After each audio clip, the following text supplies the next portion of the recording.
So yesterday was the Western Conference predictions, and as you could probably guess, or you read by the title, today is my Eastern Conference prediction. Now before I get into my Eastern Conference predictions, someone did point out to me that I completely forgot that they're doing a play-in tournament. The teams that are ranked 9 and 10 in the East and West will have an opportunity to play in for the 7th and 8th seed. So therefore I want to make a quick side note that I think that the Suns will be the 9th seed in the West.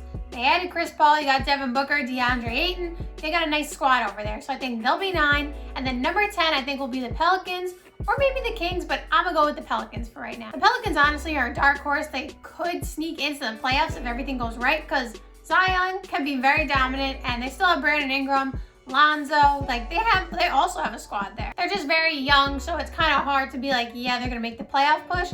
But if Zion dominates, maybe they make the 10 or 9 seed, and then they go into the play-in tournament, and then who knows? So shout out to that person for pointing it out to me. So I'll quickly say the 9th and 10th seed first. So the 10th seed I think will be the Hornets. The Hornets got a lot of nice young talent. I like Devontae Graham, you got Bridges, you got PJ Washington, and now you have LaMelo. So I think that they have enough talent and enough around them to be the 10th seed. And then quickly, the 9th seed, I think will be the Hawks. This was a very, very difficult decision. I've been going back and forth for the 8th seed or 9th seed for the Hawks, but maybe they just fall a little short. Listen, I made a whole video on the Hawks. If you haven't watched that, I'll link it over here. I just think they have so much talent, so much depth. DeAndre Hunter, everybody knows if you watch this channel, he was one of my favorite players coming out of college. I really like his game. I think he's gonna take a nice step forward this year, and he's played really well in preseason. I think they just have a lot of depth and everything is going well for them.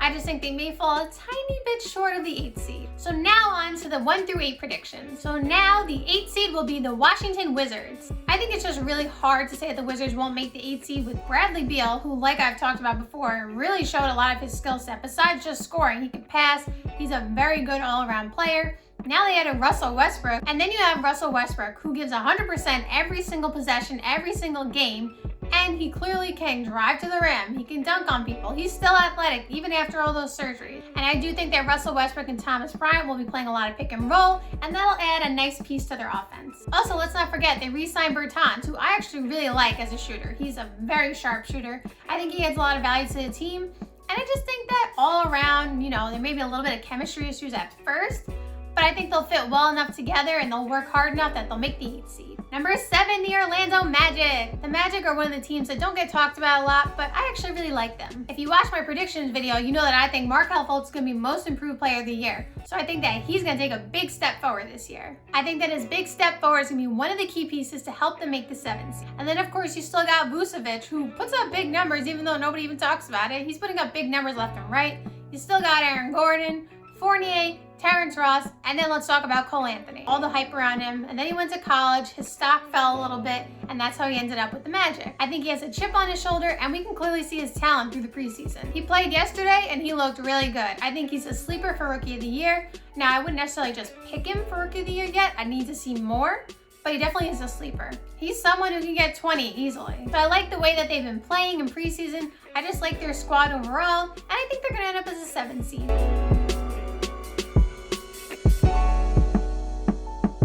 Now last year, if I'm being completely honest, I wasn't going to originally put them as a number 1 seed, but everybody was hyping them up and I kind of fell into the noise and I put them as a number 1 seed. I did kind of understand why they were getting so much hype, but at the same time, my instinct was like, I don't know about that, and I didn't listen to my instinct, and that's why you always should. That's nothing against the 76ers, that's just on me. I do think that bringing in Doc Rivers can help them bring out the best in Embiid and Simmons.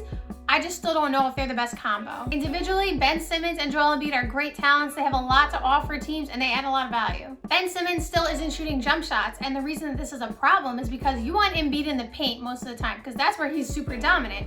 And if Embiid's not shooting jump shots when they're on the court together, that means Embiid has to go outside the three-point line. And while that's okay sometimes because he is a capable three-point shooter and it can help stretch the floor, you don't want that all the time. And it's kind of like they don't really have a choice. Otherwise, then Joel Embiid's clogging the paint because Ben Simmons needs to go in there, where he's super efficient, by the way. Like, he's great at the rim. So it's just kind of hard to see them being a perfect fit, but maybe Doc Rivers is the one to figure that out. I do like the addition of Seth Curry. He's a knockdown shooter. I really like his game, so I like that they added him. So overall, 6. We'll see what happens. Number 5, the Raptors. I think it's fair to assume that the Raptors took a step back from losing Ibaka and Gasol this offseason. Now, they still have quality players in Kyle Lowry, Siakam, Van Vliet just got his bag, OG, so it's not like they're the worst team ever. I think overall the team will be playing well together and have a good defensive identity because Nick Nurse is a great coach. I just think that, like I said, they lost a couple of pieces. It's going to be kind of hard to be a top 1-2 seed in the East. I think they'll definitely make some noise and be a solid team though. So number 4, I think will be the Celtics. I think that Jason Tatum and Jaylen Brown are going to take a step forward this year, especially with Brown getting more offensive responsibilities with Gordon Hayward gone. It is going to be a little bit tough with Kemba being out at first, but like I said in a previous video, they have Jeff Teague now who can hold down the fort while Kemba is out. Jeff Teague was a starter for other teams. I think he'll be just a fine starter for them in the meanwhile. I actually really do like the pickup of Tristan Thompson. They really needed some rebounding at the center position and just someone in the paint. And I just really like that addition. Now they have Tice, of course. I'm not saying anything about him. I actually like Tice as well, but they needed somebody else to add. I think they're gonna play well together, they're gonna play hard, and let's also shout out the rookie Aaron Nesmith. Did you guys watch preseason? You see that poster he almost had? Because wow, wow, wow. It didn't go in, so it's not gonna be in the highlight reel, but if you go back and watch a Celtics preseason game and look up Aaron Nesmith and his dunk that he almost got in, that was gonna be a poster. He was an amazing shooter in college, and I think that he's gonna get some nice rotational minutes and add some value to the team. So overall, I think the Celtics are gonna be a solid team and end up as number 4. Number 3, Miami Heat. I think it's good that Miami Heat proved a lot of people wrong last year when they made the NBA Finals. You got Bam signed to a max contract. I think he's going to take another step forward. I think he's going to be Defensive Player of the Year. And I just think that he's one of the anchors on defense. Then you got Jimmy Butler, and Jimmy Butler is going to do his thing. Offensively, defensively, he's going to hold it down. He's going to give you 20 when you need. He's going to lock down the best player when you need him to.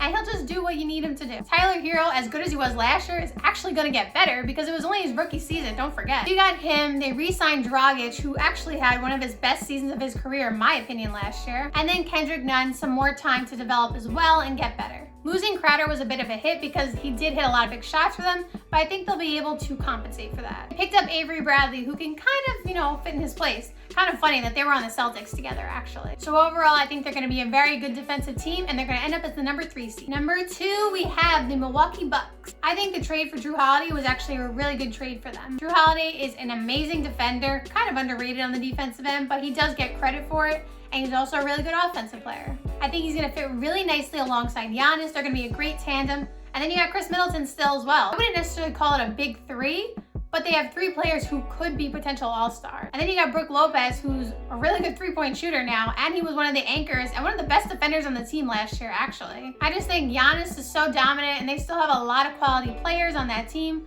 that it'll be enough to finish as the 2 seed. And number 1, the Brooklyn Nets. I think the Nets in the preseason have shown that they're pretty dominant. KD looks great. He looks healthy. He's efficient. His shot looks fine. He doesn't look like he lost any athleticism, and he just looks great. I think he's going to average 25, 30 points easily. And then you have Kyrie, who also looks very healthy. He looks good to go as well. And they both look actually in really good shape. Sometimes players come into the start of the season and they're a little bit out of rhythm, out of shape. Neither of them look like that. And the team as a whole, they just have so much depth. Karis LeVert, one of my favorite players to watch. I think he's very underrated. I really like watching his game. You got Dinwiddie, who could be 6th man of the year, and he can give you 30 when you need him to. DeAndre Jordan at the center position, and then Jared Allen, who's a rim protector. I mean, the depth is just there. The talent is there. They have a lot going on. Steve Nash, a first-time head coach. We don't know exactly how well it's going to work out yet, but I have good faith in him. He's highly intelligent. He used to work with the Warriors like Steph and KD, so he knows KD well. I think that they're going to work it out fine, and they will show that they'll be dominant on offense. I don't think they're going to be the number 1 defensive team in the league, to be honest, but I think they'll be a good defensive team. I just think that they're so good, so much depth, so much talent that they're going to end up as the number 1 seed. And there you have it. Those are my predictions. Thank you guys so much for watching. I hope you enjoyed the video, and see you next time.